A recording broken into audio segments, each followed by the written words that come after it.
నేను ఒక డాక్టర్నండి.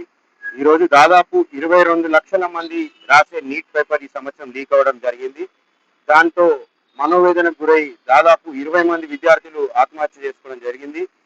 దాంతో మొత్తం దేశవ్యాప్తంగా ఉన్న యువకులందరూ ఆగ్రహించి రోడ్ల మీదకి వచ్చి పోరాటాలు చేసి లాఠీ దెబ్బలు తిన్నా కానీ, టియర్ గ్యాస్లు అయితేనేమి, ఏదైనా కానీ ఒక అడుగు వెనుకకేయకుండా పోరాడి అహంతో కళ్ళు మూసుకుపోయిన కేంద్ర ప్రభుత్వం మెడ నుంచి మరి విద్యాశాఖ మంత్రిని రాజీనామా చేయడం జరిగింది.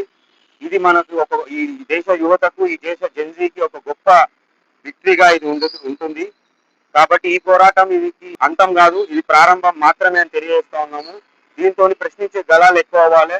భవిష్యత్తులో కేంద్ర ప్రభుత్వాన్ని కానివ్వండి, రాష్ట్ర ప్రభుత్వాలు కానివ్వండి, ఎవరైనా కానివ్వండి, జనాలకు ఒక జవాబుదారీతనంగా ఉండాలనేదే మా ఉద్దేశము.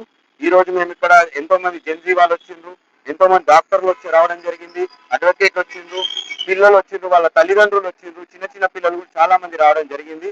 కాబట్టి ఈ యొక్క విజయము ఏదైతే ఉందో అది అందరూ కూడా దేశవ్యాప్తంగా ఎవరైతే 20 మంది పిల్లలు ఆత్మహత్య చేసుకున్నారో వాళ్ళకి అంకితం చేయాలని మేమందరం అక్కడ కూడా స్టేట్మెంట్ ఇవ్వడం జరిగింది.